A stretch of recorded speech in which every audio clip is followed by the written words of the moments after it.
밖에는 벚꽃이 만발하고 목련들이 피었습니다. 그러나 어젯밤에 갑자기 기후가 추워져서, 날씨가 추워져서 목련이 많이 얼었어요. 참 아쉬움이 있습니다. 너무 여름이 성급하게 오는 것 같습니다. 정말 기후변화를 실감할 수 있습니다. 존경하는 애청자 여러분, 제가 여러분을 만나보면서 감동스러운 것은 제 방송을 다시 많은 지인들에게 전달해 주고 있는 분이 많다는 걸 알게 됐습니다. 그래서 미약하나마 이 방송에 대한 사명을 갖게 됩니다. 정말 존경스럽습니다. 누가 일일이 이름을 거론하지 않더라도 그 말씀을 듣고 자기만 머무르는 게 아니라 여러 사람에게 전달하는 분이 있어서 저는 힘을 얻고 방송을 하는 겁니다. 오늘은 특별히 그 우크라이나 전이 1년을 넘겼어요. 그런데 전쟁이 마무리를 짓지 못합니다. 휴전이 되거나 또 러시아가 철군하거나 어느 한쪽이 패배했다는 말을 들을 수가 없어요. 저것이 장기화됐을 때 어떤 양상이 벌어질 것인가는 아주 교훈적 가치를 가지고 있습니다. 그래서 오늘 저는 우크라이나 전쟁, 한반도에 주는 또는 우리가 보는 조명, 한국 사람이 어떻게 그 전쟁을 조명해 관찰해 보면서 우리의 대책을 세워야 되느냐, 이런 부분에 좀 여러분 같이 나누고자 하는 겁니다. 존경하는 애청자 여러분, 이제 저는 96회째 방송을 하는데 100회까지만 제가 아는 분들에게 개인별로 전달했어요. 근데 이제는 이 방송을 개인에게 100회부터는 전달하지 않고 여기 그냥 대변적으로 제 소위 그 그룹에 띄워놓으면 여러분들께서 좀 불편하시더라도 찾아서 필요한 부분을 경청해 주시기 바라는 겁니다. 그런 점에서 좀 죄송하긴 합니다만 그렇게 내 누누이 강조를 드렸고, 이 방송은 지속적으로 이 시기에 맞게 그리고 좀 더 심도 있는 쪽으로 방송을 프로그램을 만들어 갈 계획입니다. 우크라이나 전쟁, 쉽게 말하면 원래 1991년 소비에트가 해체됐죠. 고르바초프가 소비에트를 해체하고 러시아로 갔어요. 소비에트는 스탈린에 의해서 16개 나라들이 통합해서 만든 연방국가입니다. 근데 고르바초프는 저 농촌에 출발해가지고 모스크바의 총서기장을 할 때까지 공산주의를 유심 있게 봤어요. 그런데 그는 절대 공산주의는 진리가 아니라는 겁니다. 그렇기 때문에 소비에트와 해야 할 이유가 없다는 거야. 다 각국 나라마다 정체성이 있고 그 나라의 민족이 다르고 언어가 다른데 어떻게 그걸 통합해서 공산화라는 세계적 전략을 세워나갈 수 있느냐. 그래서 그는 스스로 공산주의를 포기했단 말은 안 합니다만은 모든 유럽의 동굴아파가 자유시장경제로 가는 것을 허락했고, 결국은 소비에트를 해체하면서 우크라이나도 그 16개 공화국 중에 하나였어요. 거기서 거대한 인물들이 많이 나왔죠. 스탈린도 우크라이나 사람입니다. 그런 많은 사람들을 가지고 있어서 톨스토예프스키라든지 이런 유명한 작가죠. 아니 그 소설가죠. 그런 문인이죠. 문인들 이런 사람도 거기서 나왔어요. 근데 참 우크라이나는 농지도 많고 거기가 바로 미래 생산지고 우리나라 곡물 세계 시장을 좌지우지하는 곡물 시장이 있지 않습니까? 거기에 과거에 소련이 개발해 놓은 핵탄두가 1700발 정도 있었어요. 그걸 러시아가 미국을 졸라대 가지고 미국이 우크라이나를 설득해서 결국 프랑스와 같이 회담을 통해서 결국은 우크라이나의 안보를 미국이 담보하겠다고 하고, 그리고 러시아가 그 지역으로부터 핵탄두를 이동시켜버린 겁니다. 그때 우크라이나의 핵기술자들이 흘러다니다가 북한에 들어와가지고 오늘의 미사일을 만드는 데도 기여를 했어요. 실업자가 되니까 아마 최소한도 5천여 명의 핵기술자가 있었다는 거예요. 거기 아마 수십 명이 북으로 간 것 같아요. 참 아이러니한 이야기죠. 근데 러시아는 우크라이나가 나토에 가입을 하고 보니까 러시아의 위협을 느낀 거예요. 왜냐하면 2014년에 이미 크림반도를 뺏겼지 않습니까? 그리고 돈바스 지역에 러시아 주정부를 2개를 선포해 버렸어요. 도네츠크 주라도 있는 주를. 그러니까 결국은 우크라이나로서는 이러다가는 러시아가 영토를 정복하겠다. 그래서 사실상 준비를 했어요. 우리 젤렌스키 대통령은 사실은 코미디언이라고 그럽니다. 일반적으로. 그런데 우크라이나의 키우 법대를 나왔어요. 상당한 지식 있는 정치인이야. 얼마나 지금 세계적으로 존경의 대상이 되어 있습니까? 그런 우크라이나가 일시에 세계 최고의 군사적 힘을 가지고 있는 푸틴에게 공격을 받았다 그런 얘기예요. 그리고 걷잡을 수 없이 영토를 내주면서 수도까지를 내줘버렸어. 키우까지. 그리고 러시아인들은 생존을 위해서 외국으로 다 탈출합니다. 폴란드로, 독일로 다 나토 여러 나라로. 물론 그들이 온전히 받아주진 않았죠. 그러지만은 다 들어가서 1천여만 명이 갔다가 젊은 청년들 한 200여만 명은 되돌아와서 전선을 형성하고 나머지 노인들이나 연약한 여자분들은 아마 거기서 생계를 유지하면서 조국의 독립을 원하고 있어요. 우리 마치 6.25 전쟁 때 남쪽으로 이산가족이 이름이란 월남인들이 생겼듯이 자유를 찾아서 이게 너무 일 같질 않아요. 우크라이나 전쟁 1년을 지난 2월 24일 넘겼어요. 벌써 한 달 지났습니다. 그런데 전쟁은 사실상 소국 상태에 머무르게 됐어요. 이제는 적극적 전쟁 끝난 것 같아요. 다시 말씀드리면 한국에서 1950년 6월 25일 공산 남침이 있었죠. 북한의 김일성 도당들이 소련의 지원 밑에 중국과. 근데 저 부산까지 낙동강 전선을 최후로 해서 소위 다부동 전투, 그리고 영천 그쪽이죠. 그리고 이제 대구, 부산 이렇게 남겨놓고는 거의 다 전국도가 점령돼서 제주도를 제외하고는. 그때 메가다가 전격적 작전을 해요. 그게 1950년 9월 15일 3개월이 채 안 돼가지고 인천 상륙을 감행한다 그런 얘기죠. 그래서 서울을 9월 29일 날 되찾아요. 그리고 춘천 전선까지 진군을 하면서 10월 1일 38선을 넘어갑니다. 10월 20일 벌써 평양에 함락돼서 평양 복원대회를 해요. 시민환영대회를. 이승만 대통령이 직접 찾아가서 압록강물을 마시면서. 대단한 거 아닙니까? 그리고 압록강 두만강까지 갔어요. 거기 북한에는 초산, 해산진, 행년가요? 거기 있어요. 또 바로 두만강 국경이죠. 그리고 낮은 선봉 이렇게 대여섯 개 지역만 태극기가 휘날리지 않고 전전선이 통일됐어요. 그때 중공군이 군사적 개입을 하는 거예요. 중공군이.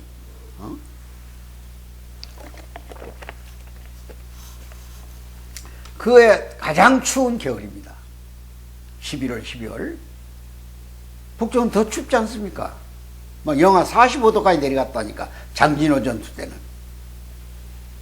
유엔군이 갔지만 대부분 유엔군이랑 여러분이 잘 알지만 다 더운 지방에서 왔어요.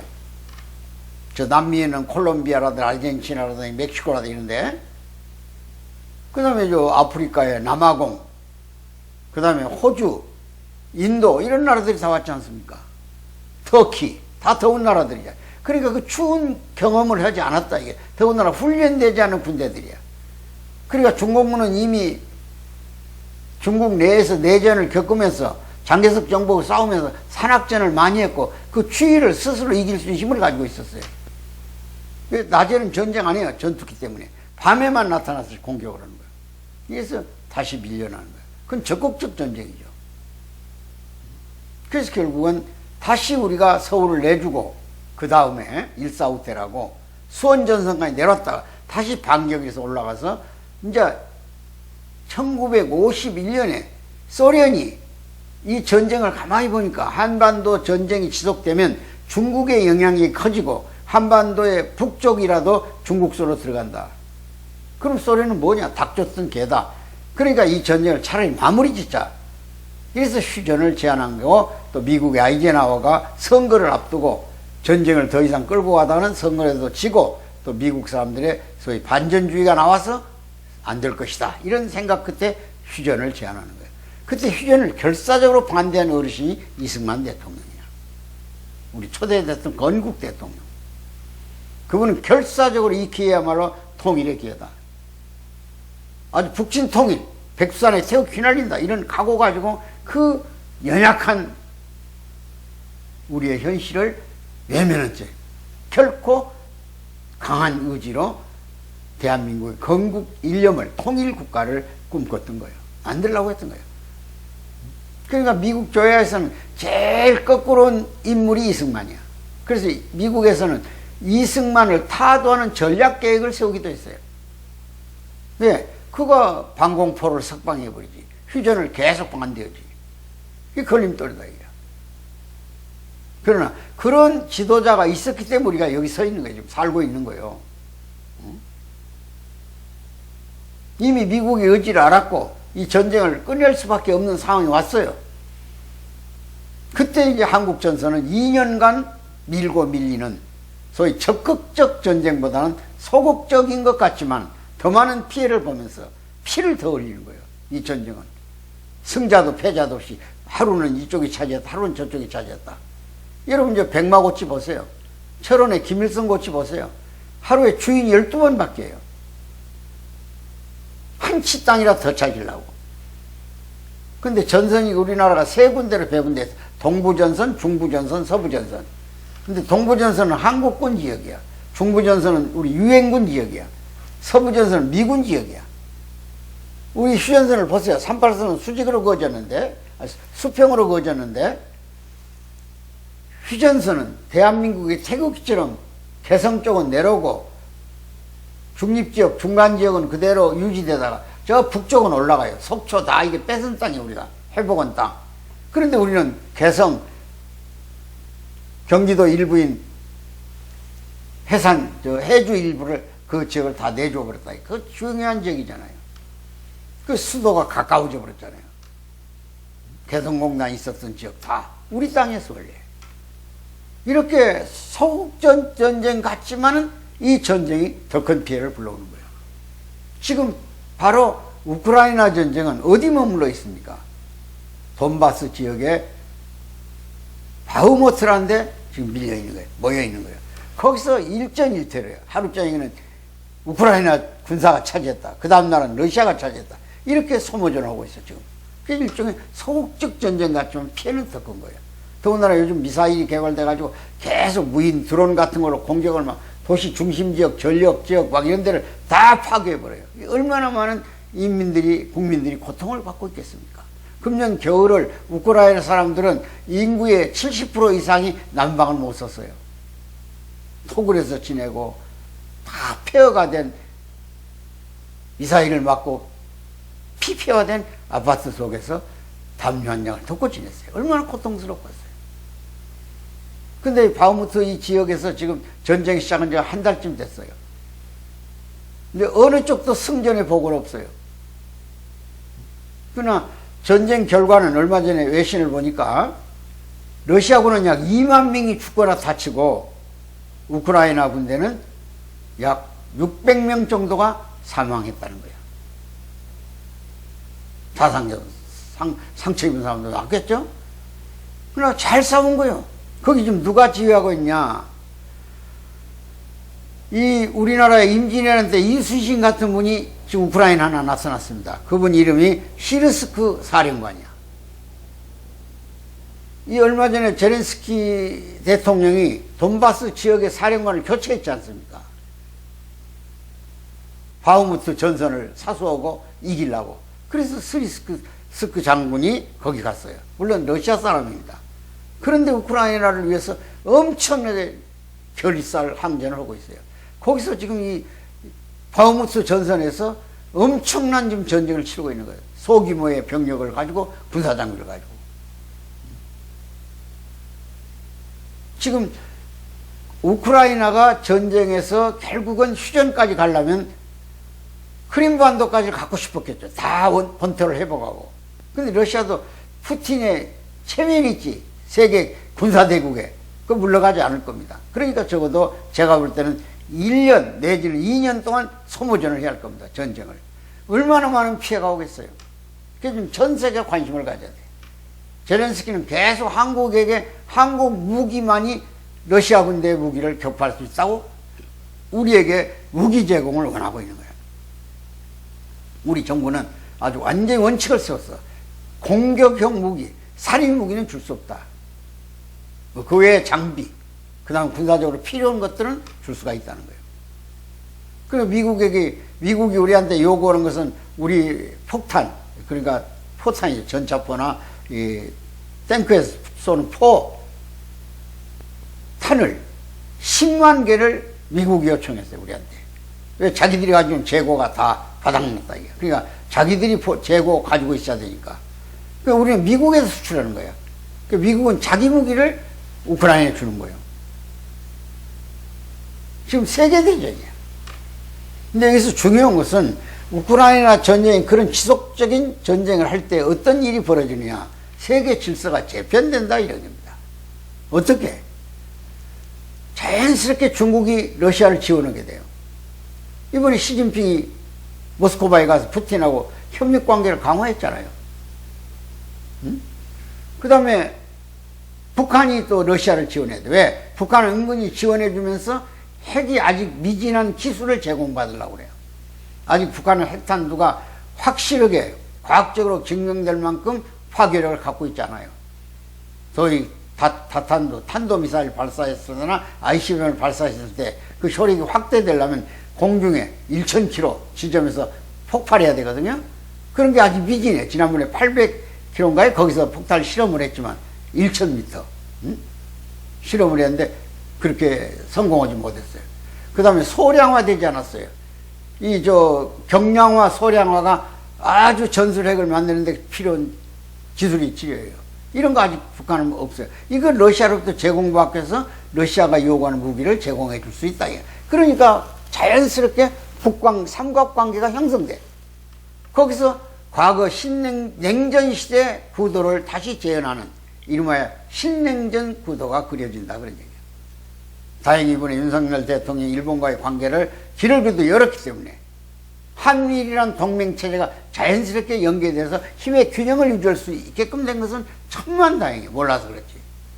일본 나라가 들어와야 돼요. 거기는 정보 능력이 우리보다 빨라요. 우리 휴민트, 사람에 의한 정보는 가지고 있지만 위성을 통한 정보는 일본이 우리보다 앞섰습니다. 왜? 평양상공에다 7개 위성을 일본 띄워놨어요. 그거 다 미국과 공유해야 돼요. 그리고 일본에 미군 기지가 많아요. 그러니까 일본에서 핵잠수함 추진하고 또 F-22 전폭기 같은 것은 소위 미국에 있는 공군기지에 출발할 수 있어요. 바꿔 말하면 한국전쟁이 나면 일본이 병참기지다, 그런 얘기입니다. 인적, 물적 후방기지로서 역할을 해야 돼요. 그건 다 이미 한국전쟁이나 월남전에서 우리가 경험한 거예요. 아주 필요한 지역이죠. 근데 그 관계가 껄끄러우면 안 돼요. 그것은 다음의 문제는 해결할 수 있어요, 얼마든지. 역사적인 문제들은 역사적인 문제로 남겨가면서 가는 거예요. 지금 현실 문제, 안보 문제는. 내일이 없어요, 안보 문제는. 이런 면에서 우크라이나이 우리에게 주는 교훈이 굉장히 심각합니다. 그러면 지금 가장 핵심이 뭡니까? 러시아가 미국과 맺은 뉴스타트라는 게 있어요. 핵 감축이죠. 그걸 일방적으로 파기해버렸어요. 핵전쟁도 불사하게 해서 미국의 감시를 안 받겠다. 1년에 18번씩 상호 감시하게 돼 있거든요. ICBM만 해도 미국은 5,400기, 러시아는 6,000기를 가지고 있는데 그걸 1년에 18번씩 감시해서 확산되지 않도록 제재하는 거예요, 서로 간에. 근데 그걸 소련 스스로 푸틴이 포기해버렸다, 이게. 파기해버렸어. 뉴스타트 조약을. 무기와 무력화해버렸다, 이게. 그리고는 벨라루스라고, 바로 소련 옆에 있는 나라가 있죠, 벨라루스. 이 벨라루스에다가 전술핵을 배치한다는 거야. 7월 이내로. 그럼 바로 그 옆에 있는 폴란드라든지 리투비아라든지 에스토니아라든지 라트비아라든지 이런 나라들이 바로 나토에 가입을 하고 있는 나라들이잖아요. 거기에 위협을 받으니까 나토의 핵과핵이 공격 개시한다 이게. 그러면 이런 인식은 전술핵은 사실상 핵의 범주에 들어가냐 안 들어가냐는 지금도 논란이 되고 있어요. 그래서 지금 김정은이는 한반도 같은 지역이 좁은 지역에서 자기가 유리한 고지로 가지고 있는 비대칭 전략무기인 전술핵을 탄도미사일에 정착하더니 장사포에 정착하더니 방사포에 정착할 수 있다 이게. 그리고 이미 거리까지 확인하는 이미 실험을 끝냈다 이게. 더군다나 바다에서까지 폭풍을 일으켜가지고 바다의 잠수함이나 바다의 해군을 공격할 수 있는 무력 시험을 어제그제 했지 않습니까? 잠수함 발사 SLBM 말고 SRBM 같은 거. 그러니까 이런 면에서 본다면 한반도 전선에서 젊은 김정은이가 오판할 확률이 높아졌다 이게. 미국은 얼마 전 한국과의 자유 방패훈련 때 미국에 최초로 AC-130J AI 소위 전폭기가 하나 들어왔습니다. 아마 처음 들었을 거예요. 그건 일반 전투기가 아니에요. 조종사, 파이로트 2명 타고 이런 전투기가 아닙니다. 수송기야, 수송기. 모든 군사무기를 싣고 다니는 큰 대형 수송기를 스텔스화해서 보이지 않게 해가지고 그 안에서 여러 개의 무기 체계를 장착해 필요한 지역에 필요한 무기를 쓴다 이게. 미사일부터 핵무기부터 시작해서 일반 미사일까지 공대지, 공대공 다 쓸 수 있어요. 그 다음에 벙커버스터까지. 근데 거기에 뭐가 들어갔냐? 핀센 전략이 들어갔어. 바로 미사일에다가 북한의 김정은이가 명령권자잖아요. 그 명령권자의 모든 인공지능 테스트, 그러니까 심리적 태도를 전부 다 영상화해가지고 핵을 쓸 가능성에 대비하는 거예요. 과거에는 핵무기가 하늘을 향해서 올라올 때 선제 타격 형식으로 해서 때린다는 개념을 좀 더 적극화해가지고 김정은의 모든 태도를 시뮬레이션화 해버렸다 이게. 지난번 베트남의 하노이에서 했던 그 행동, 성질 났을 때 성격이 어떻고 어떤 명령을 내릴 수 있고 주의 체계는 어떻고 어떻게 체계를 지시하고 있는가, 이걸 다 인공지능이 터득해버렸다 이게. 요즘 챗봇 기술까지 나왔잖아요. JTB라고. 그러니까 얼마나 섬세해요. 이 앞에 지금 벌벌 떨고 있는 거, 얼마나 불안하면 딸내미를 전선 데리고 다니고 그 미사일 발사하는 데까지 데리고 다니겠어. 그게 후계군도 아니에요. 심리적 안정을 취하기 위해서 그 귀여운 딸을 데리고 다니는 게 저도. 이런 상황이 한반도에 와 있어요 지금. 무슨 장난을 저지를지 몰라요. 이런 데서 우리 한국은 좀 전부 트로트판이야. 세상에 어느 방송에서 보니까 트로트의 대장을 무슨 대표를 챔피언을 뽑는데 상금이 5억, 6억 그러더라고요. 이게 미친놈의 나라 아니요. 마치 로마가 망할 때 로마인들이 이제 지구촌을 거의 평정하고 할 짓이 없으니까 좀 풍요를 누리니까 무슨 짓을 하는지 아세요? 계속 정부보러 빵을 달라, 먹을 걸 달라 이게야. 그 먹을 걸 줬더니 놀이를 달라는 거야. 그게 로마의 원형극장이야. 거기서 소위 소싸움을 붙이고 사람을 데리다가 찔릭스와 황소한테 죽이고 하는 그런 전투를 노예들 불러다 죽이고, 그걸 희락락거리면서 봤던 거야. 마치 이 나라가 트롯공화국이야. 무엇 때문에 노래 한 자리 불러서 1억 정도 상금을 줄 때까지만 해도 내가 편안했어. 아, 그 정도는 받아도 되겠구나. 노력쓰라고 애썼으니까. 지금 5억, 6억을 주니까 돈 가치는 어떻게 됐으며, 아파트 가격은 상승해가지고 뭘 가지고 돈을 벌고 젊은이들이 희망이 있어서 애들 낳겠냐 이게. 이 나라가 지금 망쳐돌리시겠다고 이놈 트롯 공화국이 돼가지고 말이야. 전부 지금 젊은 애들이 부모를 졸라댄다는 거냐, 음악교실에 보내달라고, 누구 지휘받게 해달라고, 지도받게 해달라고. 돈이 얼마씩 들어갑니까 그거. 젊은이들이 생산적인 노력을 하고, 음악은 예로 좀 즐기는 거야. 좋은 거야. 마음을 풀어주고 다 향수를 달래주고 애정을 되살리고 다 좋아요. 그러나 어느 정도 해야지 전 국민을 트로트 공화국으로 만든다는 게 말이 되냐 이게. 이 방송국들 만들어놨어 이 말이야. 이 나라 망하는 거야 로마처럼. 오지금은 영국의 처칠이 2차 대전 때 인간의 힘으로는 안 되니까 처음에는 포기하지 말라, 포기하지 말라, 포기하지 말라 이렇게 선전해놓고 선언해놓고 그래도 인간의 한계가 있으니까 독일의 저항을 막을 수가 없다. 독일에서 벌써 그때 유도탄을 만들어가지고 발사했잖아요. 그러니까 런던 시내가 다 타버렸어. 오직 소망이 하나 있었어. 그것이 노르만드 상륙이야. 프랑스의 노르망강. 그때 오직 했으면 저치 신 앞에 구하는 거야. 하나님의 도움이 필요합니다. 우리 모두 기도합시다. 인간은 신에 의해서 창조된 존재 아닙니까? 그렇기 때문에 신의 힘이 있어야 돼. 우리도. 우리 한국이 애국가에다 그래서 하나님이라 넣어놨으니까 하나님이 보호와서 우리나라 만세 그랬잖아요. 뭐 기독교 하나님만이 아니야. 불교 하나님, 유교 하나님 다 우리 국민의 하나님이야. 국민이 겸손한 마음으로 자기를 스스로 돌아보고 상당한 위기가 있어. 우리의 허점 중에 최고점은 수도가 너무 전선 가까이 있다 이거야. 직속으로 DMZ가 60km밖에 안 돼. 지금 전부 사정거리 안에 들어와 있어. 1만 4천 개의 장사포, 방사포가 서울을 노리고 있고 그들이 서울을 점령해버리면 서울에서 모든 재원을 확보할 수 있다는 거야. 그 전략을 세워놨어요. 그리고 중요한 기지를 다 공격하겠다고 해서 지난번에 실험하는 거에서 탄도미사일, 청주 비행장, 군산 비행장, 계룡대 다 발사지점을 만들고 실험하잖아요. 지금 목표물을 명중시키고 있잖아요. 이 판국에 정신없이 국회는 개판 싸움하고 있고 우리 시민들은 전부 트롯에 멍들어 있고 젊은이들은 할 일을 제쳐놓고 음악교실에 앉아서 기타 튕기고 앉았고 이거 할 짓이냐 이거야. 나라가 제발 정신 차려서 우크라이나 전쟁의 교훈을 우리가 다시 한번 새기면서 한국전에서 비참하게 우리가 정말 고통당했던 그 시절을 우리 어른들이 감내했지만 젊은이들에게도 좀 더 이해를 해가지고 나라가 다시는 불행한 시대를 살지 않도록 이승만 대통령 같은 건국 지도자를 다시 재평가하는 시대가 오기를 기다리면서 오늘 방송 말씀 마치겠습니다. 감사합니다.